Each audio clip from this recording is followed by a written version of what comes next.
Hello, everyone, and welcome.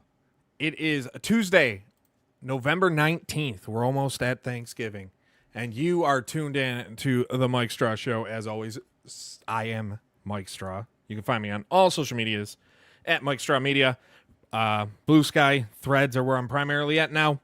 So if you're on one of those platforms, I do appreciate the follow.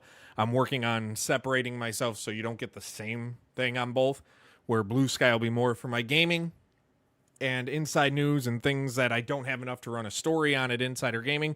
Threads will be more for my sports and my sports betting and hockey coverage. So that's what I'm leaning towards there. But if you're finding me, and then I'll still be posting on Twitter every now and then. But I am trying to grow on those other platforms. Also, if you're tuning in, if you are on Twitch, leave a follow. If you are on the red site, YouTube, subscribe to the channel, like the video. Everything you do helps me grow and helps get this out to more people. We have a lot to get to today. Frost, thank you for the follow. Everybody go on YouTube, subscribe to the other Frost, who does great work. His Cold Take series is fantastic. Some housekeeping. So a little bit more housekeeping.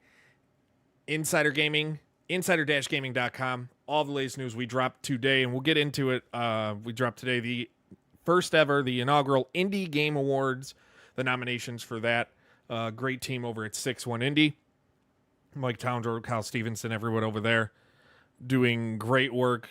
And you know, if you've been following my work at Insider Gaming, my love for indie games and what they mean to me and what I think about them. So any way to support them definitely means a lot, I know, to Mike and them. Also, we had an exclusive drop, and we'll get into it too, on Battlefield's player testing. That dropped this afternoon as well. And coming up this week, we have our Stalker 2 review. Next week, preview from an upcoming third-person stealth shooter game that I got to play. So a lot of stuff coming your way. And then on TWSN, if you are into hockey coverage, I have a story dropping either tonight or tomorrow morning on Jeremy Swayman and why I think the Bruins made the wrong choice in keeping him over Linus Ullmark. So that's out of the way. We have a lot to get to. We're going to start off with some good stuff, get into some bad, and then wrap up with the Game Awards and answering any and all of your questions. If you get them in, I will get to them if they're relevant at that topic or at the end of the show, like I always do. So let's get right into it. Backyard sports. We knew they were back in a way. We knew what was coming. They had been remastering, re-releasing games, backyard soccer, backyard football, backyard basketball, baseball, and hockey, all classic games being remastered. The original Backyard Baseball, re-released on Steam. That has gotten a lot of great... Just the nostalgia of it has made a lot of people happy. I mean, I'm one of them. I am one of them. They released it on Steam. Like, it maxed, when it peaked, it launched at about just under 3,000 players on Steam. And now it averages about 400 a day. So it's obviously dropped from there, but it's still something. It's a near 30-year-old game. So what do you expect? But the big news today that got a lot of people excited, including myself, and we knew it was coming. Was that Playground Productions and Megacat Studios have announced that they are developing a new next-gen backyard sports game. Now, they didn't say in the announcement that this is, quote, the first of many exciting new projects as the company continues to elevate the backyard sports brand, but they didn't specify whether it's going to be backyard baseball, whether it's going to be backyard football, soccer, whatever it may be. My guess is it's going to be a backyard baseball game because that's what started it all, and it would just make sense for the first new game. In its return to be a backyard baseball game, but backyard soccer is always a possibility. Now, with this announcement, they didn't give much as to when or what to expect, But they did say that it's going to be a, quote, fresh and exciting take on the classic backyard games with compatibility and updated features for today's generation of gamers. The brand new game will feature all the original characters alongside a few new additions, as well as embrace the comedy, diversity, accessibility, and fun that made the original titles timeless classics. Like the retro titles, the next-gen game can be used as a tool to teach kids sports rules and strategies, but it will also have difficulty levels that are challenging for the original fan base. So it's nice that they're not just going to cater to the nostalgia side of it, and it's nice that they're going to, it's nice that they're kind of hoping, and we'll see how it plays out in practice, because on paper it sounds good that they'll, make it work for everyone. So we'll see how that turns out. Captain Huss, good evening. We'll have something to talk about maybe. I'm trying to think of how to word it and if I can word it at the answering your questions segment of the show. But backyard sports, we got a new backyard sports game coming. It was just something nice, a nice palate cleanser for what has been a down year and in the industry. I mean, let me look at the latest numbers. Let's just take a look at where we're at in the industry with the latest numbers. We are currently, it's been 5 days since we had the last announcement of gaming layoffs at gaminglayoffs.com, a site created by me. You can have a tracker. All it does is show the latest studio, the original source of where the layoffs were announced or who reported it first, the estimated employees affected if it's known, and the total estimated layoffs of the year. It's going to reset on January 1st, and I'm working on new features for next year, which will include a tab display of the layoffs and any new studios forming, so there's some positive news out of it as well. And if you want to view the full tracker, you can do that, a full tracker for you to view. But, we've had over 14,000 layoffs known, estimated layoffs. The real number, from everything I've heard, is right around 16 to 16.5. But there's a lot of layoffs that have happened that we didn't have actual number. We don't have actual numbers yet. And there's a lot of layoffs that are coming that have not been announced. So starting out with, backyard sports was a nice palate cleanser, like I said. But that's just the tip of the iceberg of today's show. We're going to move on to the next topic. And it was something I talked about very briefly on Blue Sky, which is where anything that I have that doesn't really have enough for a story yet, I'm going to post over there as things come in. And then as more comes in for a story and I get it, you'll see it at insider-gaming.com. So earlier today, I've been texting a couple people back and forth to try and find out what's going on with the negotiations in EA and the NFL.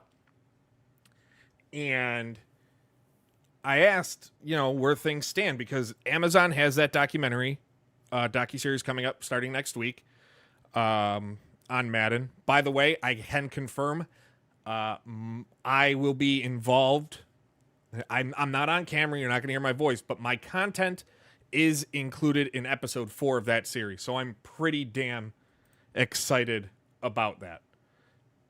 Like, the idea that my work is, I'm going to be credited in an Amazon documentary is just cool. It's a nice tip in the cap, kind of gives verification to what I do. You know what I mean? But anyway,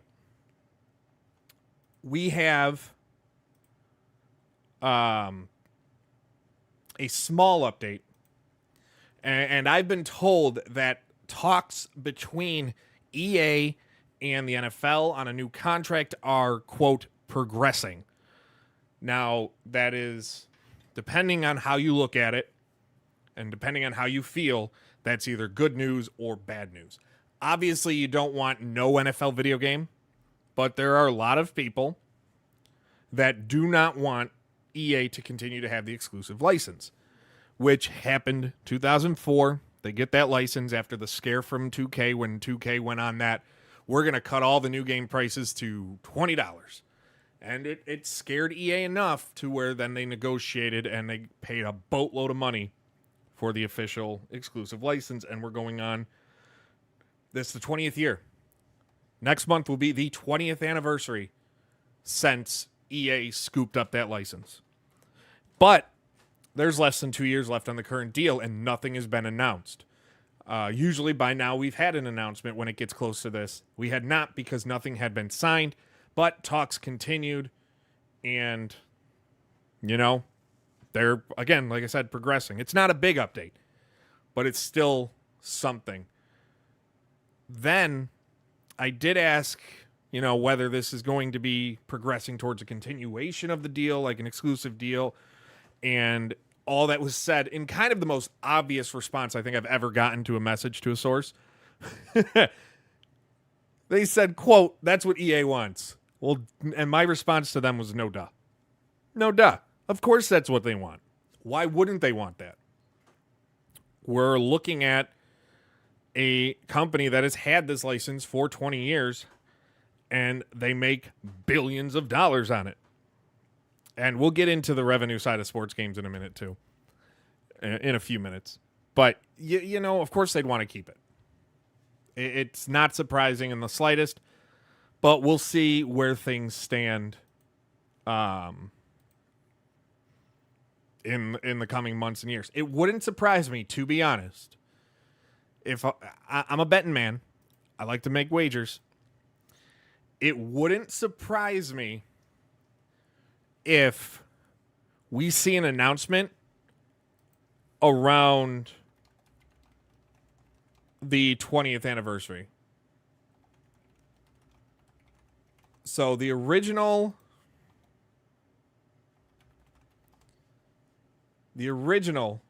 announcement came December 14th, 2004, and it was a 5-year deal. The original announcement came then. It would not surprise me if a month from now we are talking about an extension being announced as part of like the 20th anniversary. As the NFL season winds down and they pick that up. Or do they announce it in when they do the quarter 3 earnings in January? Who knows? But that's what I think ultimately, if I were to put it, ultimately I do think the exclusive license gets extended and football fans everywhere are mad. Some will be happy. Some won't care because they're like, whatever, we got a football game. But the exclusive license will be extended. That's, if I were to I'd put it at 75% at least that the exclusive license continues. That's just where I think. Moving on. A lot of quick topics right now, but a lot to talk about. Motorsport Games. They had their earnings call last Thursday. Was not good. Was not good at all. They aren't doing well financially. They aren't getting the investment they need. And their latest earnings paints one of the more grim pictures that you'll see from a studio that had major licenses. Now remember, you got to think, they had, from a Motorsport Games side of things, no pun intended, they had the NASCAR license, the biggest stock car organization in the world. They had the IndyCar license, and they couldn't do anything with it. They couldn't even get the game out. They had the BTCC, couldn't get a game out. They've got Le Mans. Sure, that's going fine. Player base has dropped off significantly. And their plans to port it to console going nowhere right now because they don't have the money. They had a vote with shareholders to create new shares in order to sell and get some sort of cash, and the shareholders resoundingly voted against it. Completely. They just squashed anything with it. They killed it. They wanted nothing to do with it. And that's where we're at right now.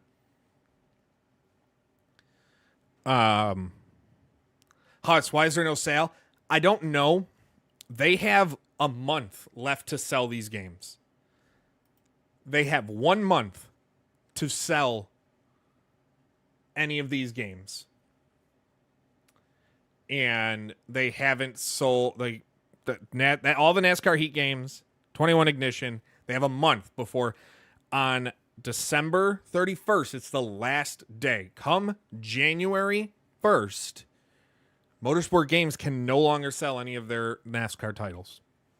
And that is going to really kill more revenue. They say they still rely on it. And it is a case of, they can't do it. By the way, speaking of NASCAR 21 Ignition, the 24-hour peak, all-time peak of players in NASCAR 21 Ignition was 323 players on Steam. 24-hour peak is 8. On NASCAR Heat 5, the 24-hour peak is 163 players. Now, if you have the games, you'll still be able to play them. Eventually, the servers are going to be turned off. And I'm assuming we're going to see something where players try and keep it alive for online, especially on Heat 5, but who knows what they decide to do. But anyway, back to this. So their earnings report, they saw a slight increase in revenue of 0.1 mil over year to 1.8, right?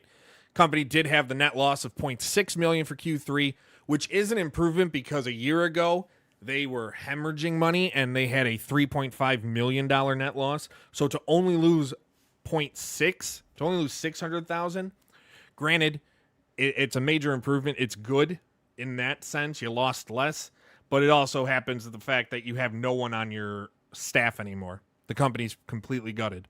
As of October 31st, they had just 500,000 in cash and assets on hand with, quote, no assurances that they can find the liquidity and investments needed to continue. And in its report, CEO Stephen Hood said, quote, we have incurred significant losses since our inception, and we expect to continue to incur losses for the foreseeable future. Accordingly, our financial condition raises substantial doubt regarding our ability to continue as a going concern. Sorry. The company currently still has a deficit in debt of $86.3 million as of the end of September, and they still owe $600,000 for the purchase of Studio 397. They still owe it.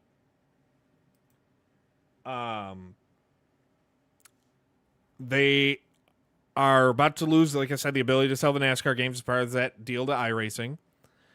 And they say, so CEO Stephen Hood did say that they're pleased to see an improvement in key factors and financial. Well, sure, when you have no one there to fire anymore, even though you just keep finding a way to fire them, it is you're gonna have better performance financially, but you're not making any money. You're still losing money. You're still burning money. They're on a monthly burn rate now, based on the layoffs and everything they've done, of just about $100,000 a month. They say just about $100,000 a month. So put that together. If they don't bring in any more money, they have just about 5 months left, give or take. 5 months left of runway before they have to shut down. They listed, if they can't find additional investments, a number of alternatives include from selling more assets like Studio 397, even though they still don't even fully own it, like the Le Mans game license, selling those assets, and even reducing staff further, or just discontinuing operations altogether and shutting down. So, they have a negative cash flow for the year of $700,000. They just keep burning money. They did release a September update to Le Mans Ultimate. They're saying a new update's coming in December that'll add GT3 cars to the game. They're working on more big updates. But again, they are running out of money. And on top of that, since the earnings call, their stock has dropped another, what? We're gonna look at that. It's dropped another 10%. In the past 5 days, it's dropped 10%. And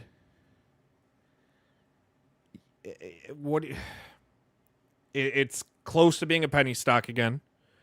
They fully expect to receive a letter of deficiency from the NASDAQ regarding its compliance for continued listing, and they'll have to figure something out there.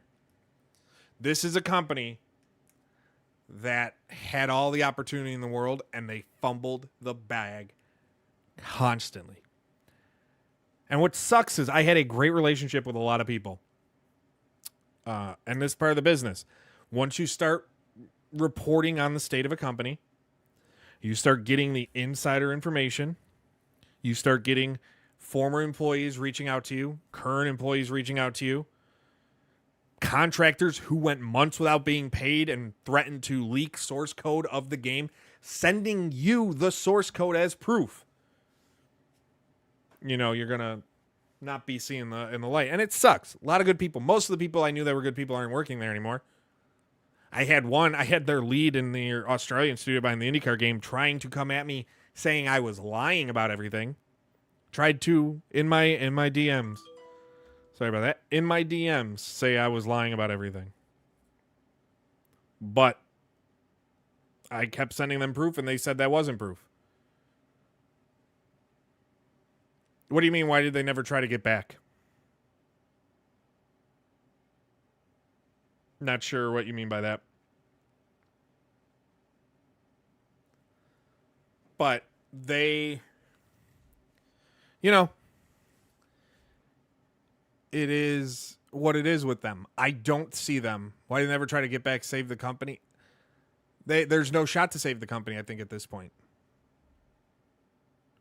I don't think there's any shot to save the company. I think it's just a sinking ship, and they're trying to sell it as quick as possible. They wanted originally like to sell the NASCAR, like they wanted somebody to buy the company and get the NASCAR license as is, and that didn't happen.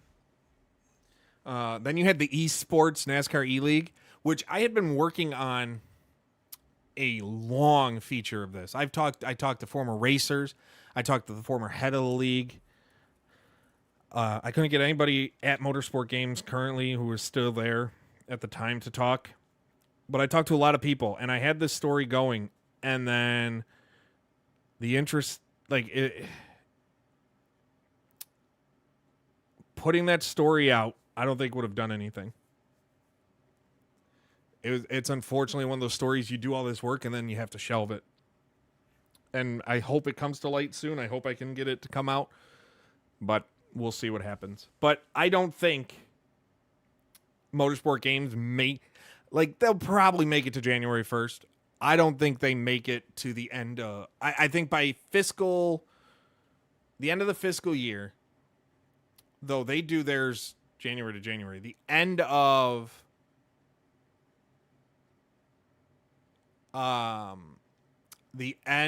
April next year, by spring next year, I think they're done. I heard the competition had to threaten them to keep the stuff they sent them when they got... There's a lot. There was a lot. The first season, so I can talk about that story. You know what? Let's talk about that real quick.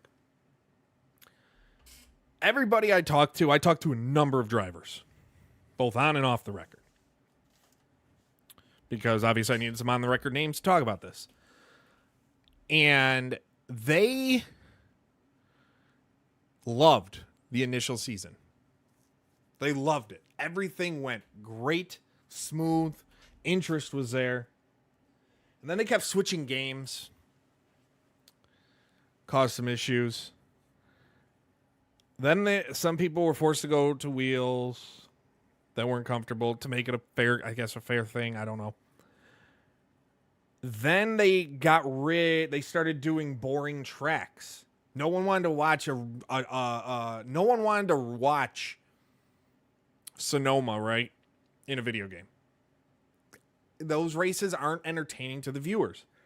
Then they changed the payout pool, the prize pool, where you had drivers who then started to drive, and the term that was used a lot when I talked to all these drivers were drivers started driving stupid and causing poorly run races. It wasn't entertaining.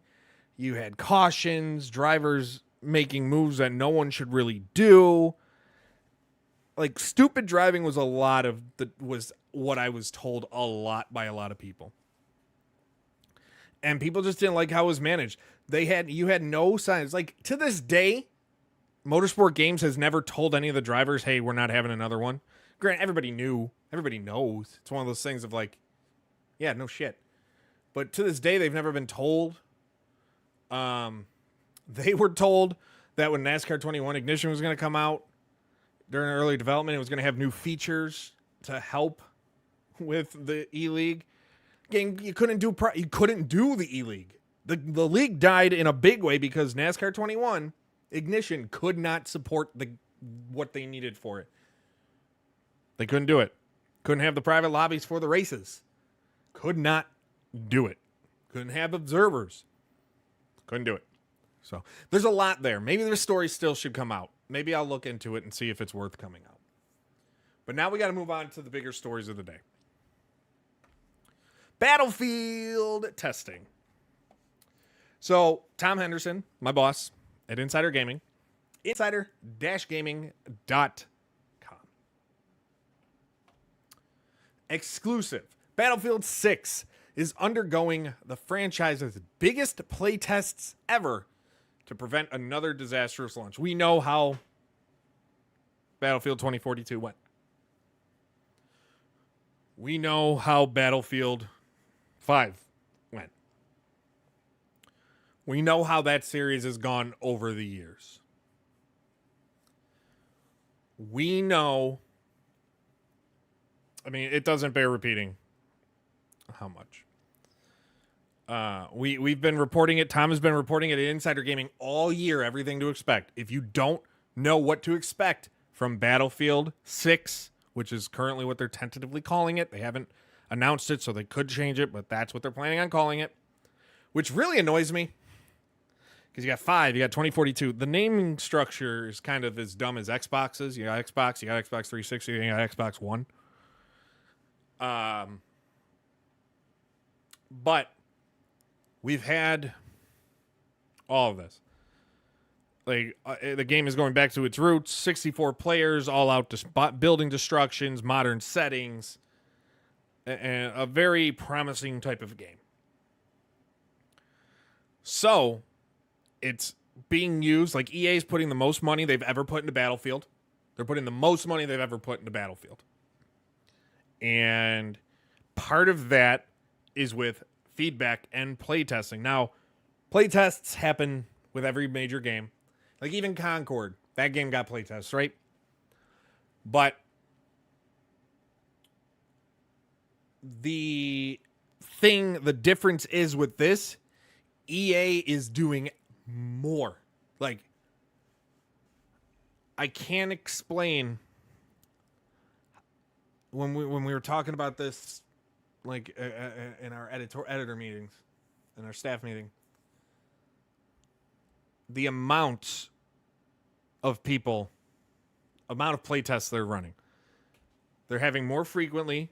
We didn't get, the exact of how frequent, but Tom was told that playtests are happening with external players much more frequently than past, ranging from small scale feedback ones to large player tests to test the server and things like that. And one thing that was said is that Battlefield's taking a player-first approach with this development, and it's something that should be expected to see publicly starting next year. The game is still slated for next year. Who knows, if it still happens. The whole GTA thing is hanging over everybody's head because no one's going to want to compete with Grand Theft Auto 6, but there are going to be games that have to compete with Grand Theft Auto 6, like next year's Call of Duty. It's going to compete with GTA 6. It's just how it is. But they have done a lot of play tests, 4 classes, 64 player battles, destruction, but we're still about a year away. It is still as of now, it's 100% coming out next year. It will be out October, November-ish, probably, of next year. Likely October to continue what they've done in the past. But Battlefield has continued. Justin, Intelligent, thank you. How you guys doing? I've been so focused, I've not looked at the chat much. Both are complete different games, so why not? They're completely different games, yes, but there's still that crossover, especially with games costing $70, right? Some people will just be like, all right, next Battlefield, next Call of Duty. I mean, Battlefield and Call of Duty has a lot of crossover, obviously, competition, but next Battlefield, next Call of Duty, GTA, probably all around that same window, within a month of each other. There's going to be people that you can go $70, $70, $70, $100, $100, $100. But then there's a lot of people that are going to have to make that choice of go, which game? And everybody that has to make the choice of there's one game that I'm going to buy, I would think it's safe to assume that we are looking at 90% of those people going GTA 6. It's been 12 years. GTA 6. GTA 6, 6, 6. Speaking of GTA 6, there were leaked screenshots that people kept sending me and posting from last week. Holy shit. I get people are excited and they want something, but they need to calm down. They're clear, like you could tell they were AI generated, and they were completely fake. And people got to calm down. The game is still planned to come next year. I've heard nothing to suggest it's going to be pushed into 2026. Could it? Sure. The video game actors strike still isn't supposed to impact. It hasn't impacted it. It's still not supposed to impact the development of GTA 6. But something could happen. Who knows? With how things are going to go development-wise. Final topic before we get into true questions. The Game Awards. The Game Awards and the Indie Game Awards. So the Game Awards announced their nominees yesterday. And if you are a subscriber to the Insider Gaming newsletter, insider-gaming.com/subscribe,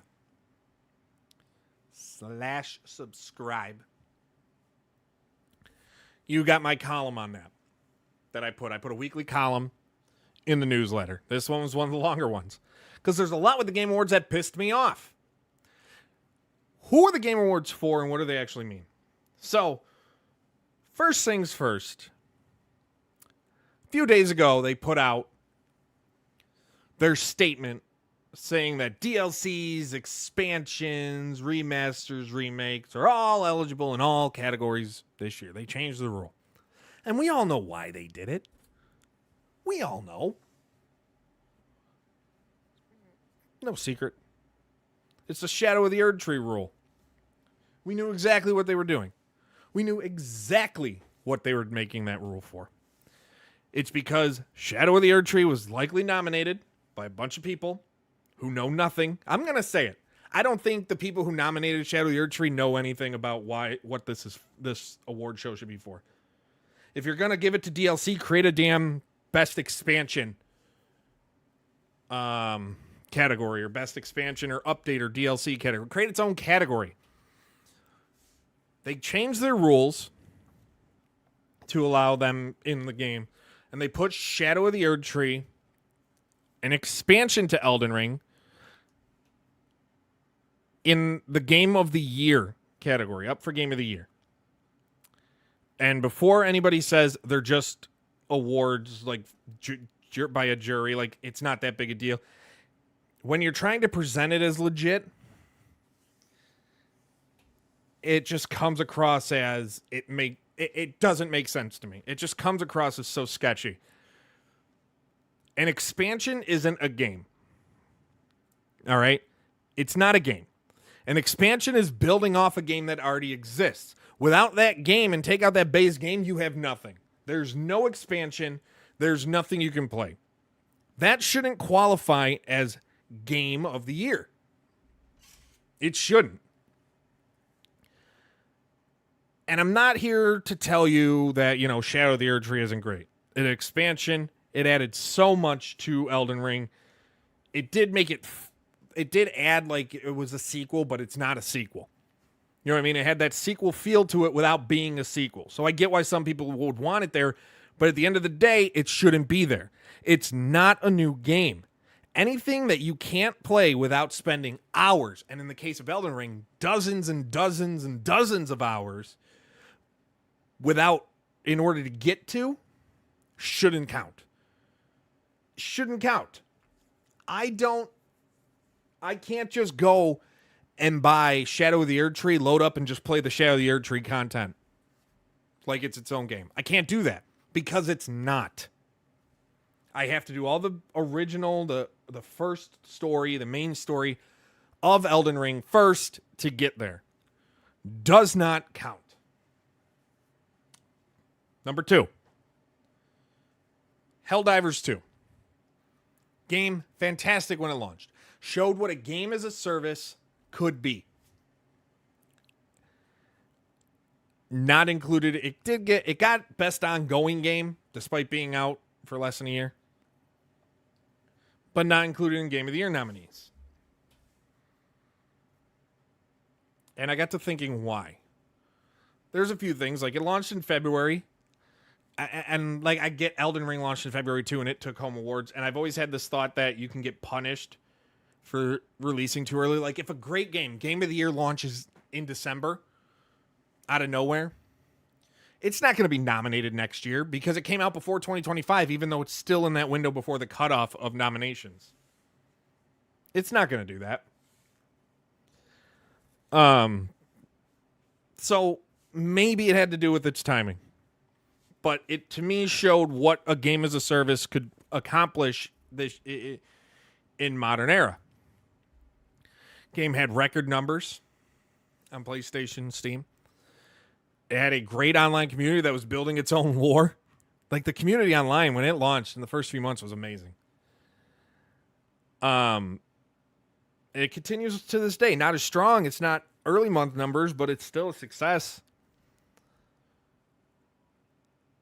I think what kept it from there, I'm not saying I agree with it, but this is what I think, is that the fact it's a game as a service, the fact that it's a multiplayer only game, no real story.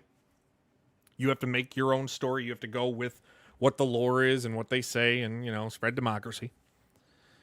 And its issues that it had, requiring a PlayStation Network account, not requiring a PlayStation Network account, nerfing issues, buff issues, just general poor decisions by the development staff and by the decision makers who decide what to update and how to update the game. Poor decisions there, I think, hurt it and led to an oversight. But to me, it's still an oversight. A game isn't an oversight that is in there and belongs in there?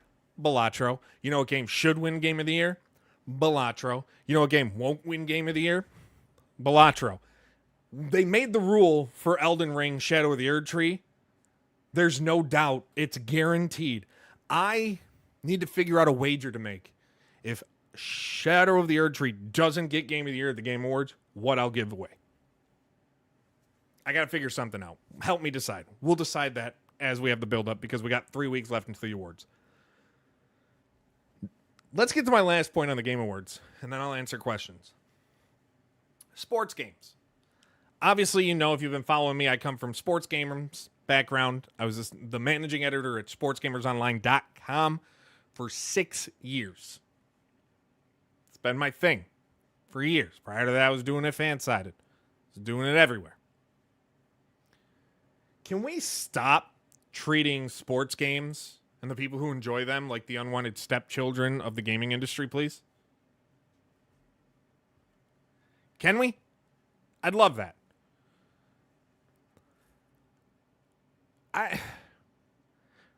Sports games continue to always, every single year, be the best-selling games each year and be the highest earning games each year.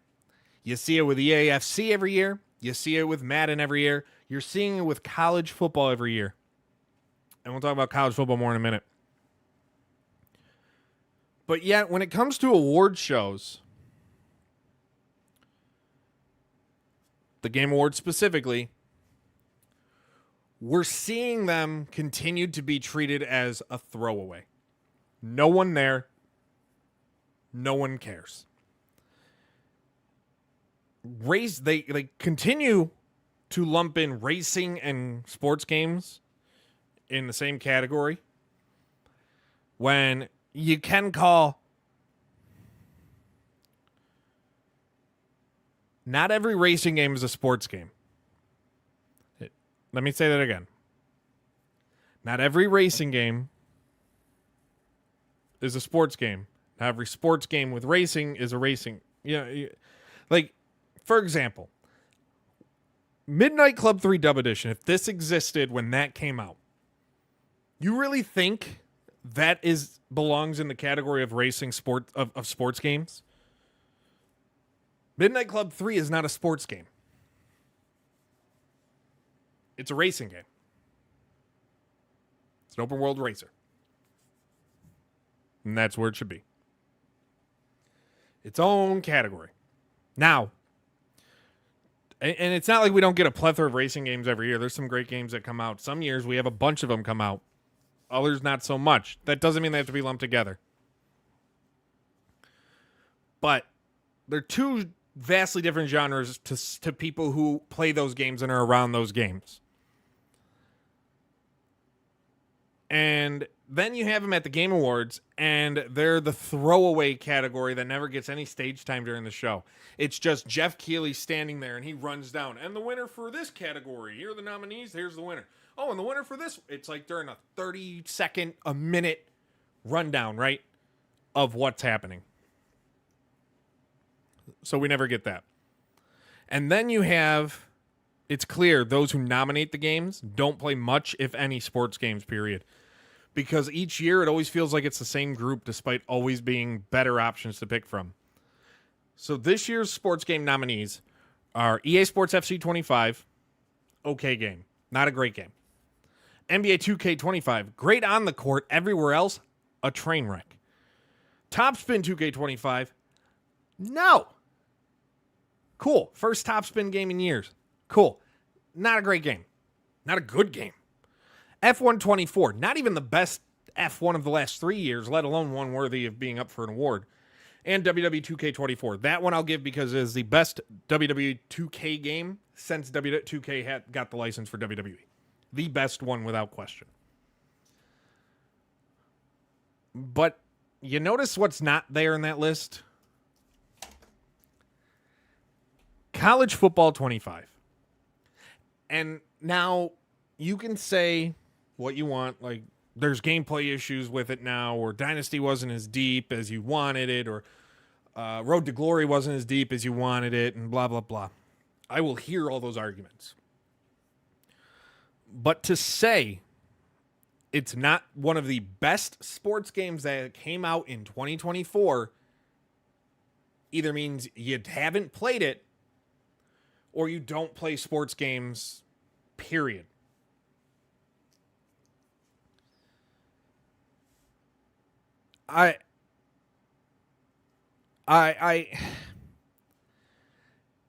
College Football 25 is the best-selling game of 2024. Of all games, it's the top-selling game. It also holds a second spot in 2024, thanks to being a part of the MVP bundle. As of October 2024, it is the top-selling game of the year and the fourth best-selling game of the year. It's in there twice. Twice it is in there. It's the best-selling it's the best-selling football game ever made. The second best-selling, my guess is it becomes the best-selling sports game of all time. It's only behind NBA 2K21. Nowhere to be found. Nowhere to be found. First release in 11 years. Critically praised. It has a higher, and I know you can't just go off Metacritic, but so many are on Metacritic, it's good for this. It has a higher critic rating on Metacritic than any of the 5 games that are nominated. Higher than F1, higher than WWE, higher than FC, higher than NBA, higher than Topspin. Way higher than Topspin. Topspin was in the low 70s.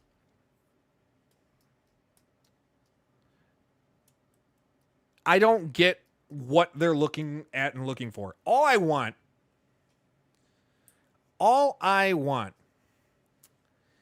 is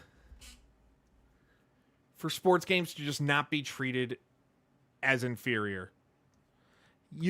There's all that talk about like mobile gamers aren't real gamers. And in a sense, depending on what it is, like I agree in a way. They're still playing games, they're still games. But it feels like sports games and people who enjoy them are treated as lesser than. They're treated as idiots. We're treated as we don't matter. And it's so frustrating. I know so many great people who are sports games creators who just want what's best for the industry. I mean, everybody, you ask any gamer, hey, you know what Madden is? There won't be a single one unless they're under the age of 5 and are just getting into video games that would have no idea, that wouldn't have an idea what you're talking about. Not saying Madden's a great game at this point. I'm just saying people act like sports games don't matter when they continue to be the biggest names aside from the Call of Duties and Grand Theft Autos every year. And the Roblox, Minecraft, those games. Give sports games some goddamn respect. That's all. That's all I want to see. Okay. Moving on to answering your questions. Can't remember the last time, and comments and things like that. So get them in. This is your time. Intelligent Savage. Thank you. Missed on 2K in the NFL. So NFL 2K is pretty much dead in my mind. I don't know what's going on with that. The sources are quiet. A couple of people no longer work there that I know were working on the project. But I just think either they restarted it again or it's just not making any progress. I have no idea. NFL and EA, since you're late, if you missed it earlier in the show, talks are continuing there. They're progressing is what a source told me. They're progressing forward. All right. There used to be a time when GTA, Battlefield, COD, Splinter Cell all came in the same year. Yeah, I know. Games were also $50. A lot easier to swallow back then, to be honest. $150 for 3 games compared to $140 for 2 games. A lot easier. Kakarot, I hope so. I don't know what you mean by I hope in a good way, Blow. I hope so. I'd like to, but I appreciate every single one of you who's tuned in every week. I don't really care about the size. Knowing that there's people that tune in regularly to hear me just talk and answer questions, it means a lot. Can't remember the last time I saw universal praise and buzz from the online community. College football did that. This past July, the attention. It wasn't exactly, and it wasn't just like your traditional sports gamers that did. You had major outlets covering it. Like I was getting interviewed for National Scripps News that was played globally. It was globally covered. Absolutely incredible what it did, and it got nothing. It won't get a mention at the Game Awards. You know what, though? A quick aside. The Indie Game Awards. They announced their nominees, and it's something that everybody should support. December 19th, 7 p.m., presented by 6-1 Indie, Mike Townsrow, Kyle Stevenson, that team. They announced today their categories. Grant, Balatro should sweep everything. That is my game of the year in every way. That's one of the best games I've ever played. Like, that is quickly moving up into my top 5 video games of all time. All time. And, but Neva, Nine Souls, Lorelei and the Laser Eyes, like, these are Animal Well. These are all great games. Arco, UFO 50. If you don't play indie games, these are indie games you need to go. You know what? I'm going to put these in the chat, the list of the nominees for the indie games, and I want everybody to bookmark that. And the night of that show, we're going to be co-streaming it, I think, and we're going to just celebrate indie games. I'm going to give away some indie games that night. I'm a big indie game fan. We have the Indie Initiative that we're going to be relaunching in 2025, probably changing the name to the Insider Gaming Developer Spotlight as opposed to the Indie Initiative because it just picks up traction better, I think, with the name change, where we give credit and we talk. And the thing is, we get these. I'm not getting, like, I get paid to do the work for Insider Gaming, right? But I'm not getting paid by these developers. I'm not forcing them to spend money on, hey, pay us and we'll talk about your game, like some companies do. If they want to pay for advertising on the website, sure, that's fine. That's different. But they will never have to pay to have me talk about their game. If there's a story there and they want to talk about it, they've reached out to me, Michael at insider-gaming.com, and they have, you know, we've interviewed so many on Insider Gaming's YouTube channel. Go check it out. We have so many interviews with developers. I did one. It's on Insider Gaming. Last week I published the developer. I spoke to the creative director behind Inzoi, the life sim game. I got interviews coming up. Tomorrow I'm meeting with the CEO of Strikers Inc., the studio behind UFL, the upcoming free-to-play soccer game. I have an interview coming up next week, I think, or Friday, with another studio that will be, it's borderline indie. It's not really an indie, but coming up on Monday or Tuesday is the interview going live. So many great games. I saw the thing about lacrosse, the new lacrosse game. Can we expect something close? I think something close, but more arcade-like. I'm waiting on Carlo, the developer, Carlos Ansari. I'm waiting on him to get back to me about when he wants to talk more about it, and that'll be one of the developer spotlights. Kakarot, I'm not the owner of Insider Gaming. I am one of the senior developers. Tom Henderson is the co-owner, and then he runs the whole thing. He's my EIC. He's my boss. And then there's myself and Grant Taylor Hill, who are co-senior editors.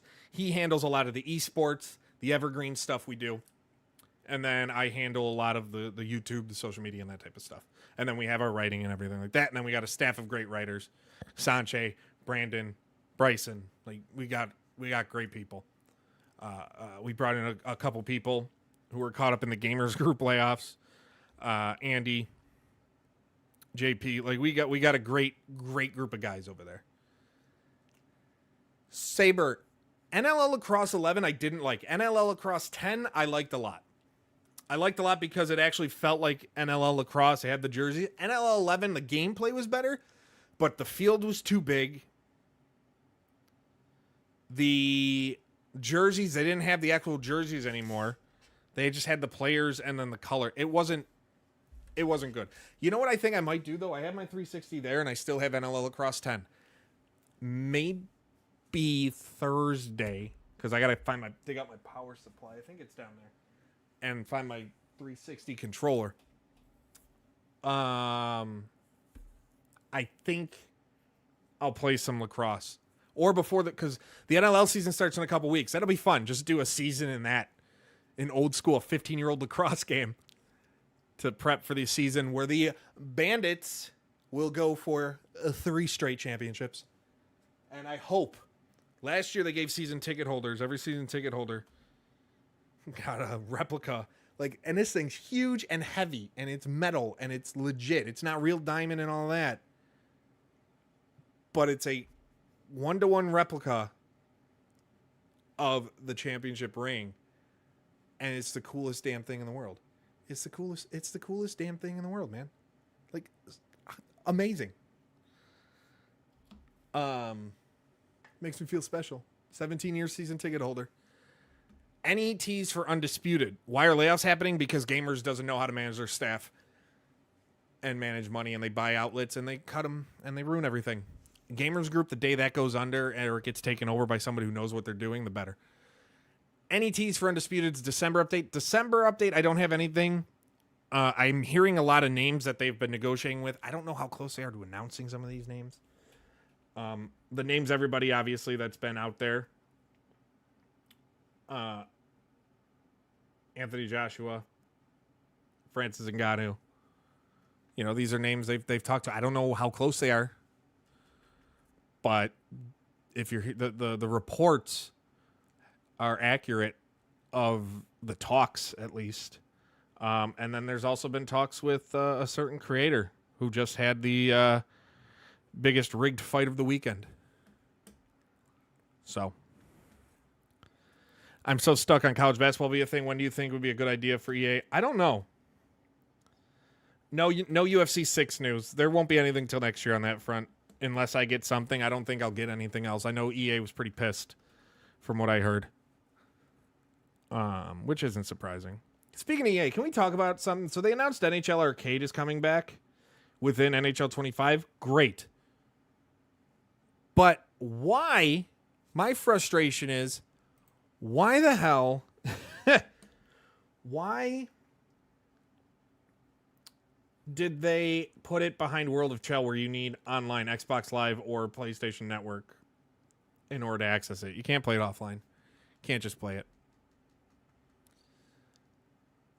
Did I like the recent Undisputed update? It didn't really change much because I don't play online. It didn't change much for me. I don't play online because I hate griefers, and no matter what I do and who I play against griefers in every fighting game, everything like that. So I just try and avoid online in any fighting game. Whether it's Undisputed now, Mortal Kombat, you know, Tekken, Street Fighter, it doesn't matter. I don't touch online in fighting games because I just deal with bullshit, and I just want to play the game and enjoy myself. And I still am. I'm still enjoying Undisputed. The career mode is what it is. Like I said, I'm the one, I like to come up with my own stories. I don't need the story. Like WWE 2K, 2K15, 16, when it was just like a traditional like my player thing where it's just you go to your show, you get your show, you get told what to do, you do it, and you have your... I liked that a lot. I don't need these story modes or things like that. You don't need to tell me the story. Let me build my own story and create my own story. I'm so stuck on college basketball being a thing. When do you think would be a good idea for EA or 2K to announce if it's ever a go? If it doesn't happen by the end of the decade, it's never going to happen again. That's my guess. I think maybe it might happen, but right now there you can get modded. If you're on PC, you can get a modern day mod. They have the Discord for it and everything. March Madness Legacy. Let's see what the latest preview is. Like, let's share my screen real quick. And you know they're updating for NCAA 10. So it's old, but you know we're getting these. They're constantly updating. You still get the same game modes and gameplay, but at least it looks good. And things like that are being updated, and we're just waiting on you know, how to install it and get going. Update score bugs, things like that. So, got a lot of good things going. Whoa, I got a big head. I got a bald head. Hearing anything on MLB The Show 25? I know a preview is likely 2 months away. I admittedly do not have many sources at Sony San Diego anymore. For one reason or another. Mostly because they left for other studios, other companies. But I will tell you what I want. They need an overhaul of Road to the Show, and if it's not, that'll be another game I don't buy. I haven't bought MLB The Show in 2 years because there's no point. Road to the Show has been the same. My biggest thing with career modes, and they seem to struggle with this all the time, is make the currency and the contracts matter, right? That doesn't seem to really matter anymore. Like, it's bothering that they don't seem to matter. Like, I want to negotiate my contract, and if I negotiate, 60,000 VC a year deal or whatever, just hypothetically, like, let me negotiate that type. I know in NBA 2K they had that for a while. I haven't played 2K in a couple years, so I don't know how that works anymore. But MLB The Show, like, your contracts don't really matter. I want them to matter more. And franchise mode, I don't know what they can do to make it better, but it needs something. I can't tell you what. It just feels like there's one little tiny piece missing. And then Diamond Dynasty, I never touched. Never touched. Too much for me. Undisputed, I wish I had a classic fight mode where you can watch. See, I don't care about those types of things. I know a lot of people do. They like the moments in the classic. Like ESPN NFL 2K5 had that ESPN anniversary mode where you replay these games. And people like that type of stuff. It's not for me. I would like the show to also overhaul their graphics. Agreed. And a big thing with that is leave last gen behind. Focus on the Series X and PS5. Forget the Switch. Forget everything else. You know, I'd love to see it come to PC, but it ain't gonna. I mean, people talk about, like, PC and why games like MLB and Madden or NHL aren't on there. So, let's just look at SteamDB, right? EAFC is the outlier. They get, like, 24-hour peaks. They're averaging about 60 to 70,000 a day. They're averaging about 60 to 70,000 a day on Steam, a peak of over 110,000. Let's go to Madden on PC. And their peak was about a month ago at 4,500. They average about 3,000 people a day. Madden, they're the two biggest titles, and look at the difference. If Madden's only getting about 3,000 on PC a day, could you imagine how little MLB The Show or NHL would get on PC? Like, that's a big reason why I don't think you'll see it on PC anytime soon. And if you really want to play it, you buy a console. But it's nuts that EAFC outsold NHL in Canada this year, or is outselling it in Canada. It's rare that it happens, and it's happened. By the way, it's been 2 days, and I'm still thinking about that Josh Allen run on Kansas City. So, yeah, still thinking about that. It was great. It was a great run. It was great. All right, any more questions before we wrap up this week's episode? Time to build a new system to play on. Agreed. DBZ, I can't share screen the game in my party. I don't know why they did that. I don't know. Sometimes I have a feeling it has to do with stability. That would be my guess why you can't do that, but you know, I'm not sure exactly what else could have been done. So, but on that note, everyone, I want to thank you as always for watching. If you could leave a like on this video, if you're on YouTube, subscribe. If you're on Twitch, follow. Follow me on all social medias, Blue Sky Threads, Twitter at Mike Straw Media. I will be sharing clips of tonight's episode on the YouTube starting tomorrow. Thank you as always. I can't say enough how much I hate ending these shows because I'm never sure how to, but I appreciate everybody who's hung out and comes and sees me. It keeps me motivated to keep going because burnout is a thing, and you guys help a lot. So again, thank you. I will talk to you again real soon. Be kind to one another.